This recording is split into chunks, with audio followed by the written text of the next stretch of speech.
شوہر جو ہے اپنی بیوی کے چہرے کو نہیں دیکھ سکتا، اپنی بیوی کے جنازے کو کاندھا نہیں دے سکتا، اپنی بیوی کے جنازے کے ساتھ نہیں چل سکتا۔ السلام علیکم ورحمۃ اللہ وبرکاتہ۔ پیارے دوستو، ساتھیو، آج ایک بہت ہی امپورٹنٹ مسئلے کے ساتھ آپ کے سامنے حاضر ہوں۔ آج کل کے دور میں ہم دیکھتے ہیں سماج میں کہ بہت سی جگہ ایسا ہوتا ہے کہ خود میں نے ایک جگہ دیکھا کہ نماز جنازہ کسی عورت کی تھی تو ان کے شوہر کافی دور کھڑے تھے، بہت دور کھڑے تھے۔ ایک بندہ صف میں سے نکل کر کے اس شخص کے پاس پہنچتا ہے کہ تمہاری زوجہ کا یعنی تمہاری وائف کا جنازہ ہے، امام صاحب کو اجازت دو نماز جنازہ پڑھانے کے لیے۔ اب بہت سی جگہ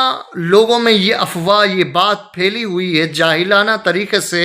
جہالت پھیلی ہوئی ہے کہ ہم دیکھتے ہیں کہ لوگ یہ کہتے ہیں کہ جس کی بیوی کا انتقال ہو جائے تو وہ اس کا شوہر جو ہے اپنی بیوی کے چہرے کو نہیں دیکھ سکتا، اپنی بیوی کے جنازے کو کاندھا نہیں دے سکتا، اپنی بیوی کے جنازے کے ساتھ نہیں چل سکتا، اپنی بیوی کی نماز جنازہ نہیں پڑھ سکتا، اور اپنی بیوی کی نماز جنازہ کے بعد قبرستان میں نہیں جا سکتا، اپنے بیوی کو قبر میں نہیں اتار سکتا۔ اس ٹائپ کی باتیں ہمارے سماج میں کچھ جاہل لوگ کرتے ہیں۔ تو آج میں آپ کو اس کا جواب فتاوی رضویہ کے تعلق سے دینا چاہتا ہوں، یعنی ثبوت فتاوی رضویہ کتاب بہت امپورٹنٹ ہمارے مذہب کی ہے۔ اعلیٰ حضرت فاضل بریلوی رضی اللہ تعالی عنہ کی یہ کتاب کے حوالے سے میں آپ کو بتانا چاہتا ہوں کہ اگر کسی کی وائف کا، بیوی کا، زوجہ کا انتقال ہو جائے تو وہ شخص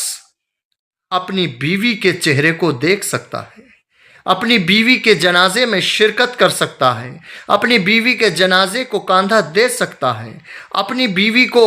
نماز جنازہ ہو سکے اگر اس لائق ہو تو اپنی بیوی کی نماز جنازہ پڑھا سکتا ہے،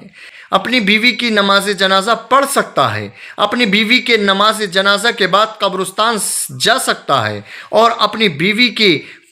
قبر کے اندر اپنی بیوی کو قبر میں اتار بھی سکتا ہے، یعنی اپنی بیوی کو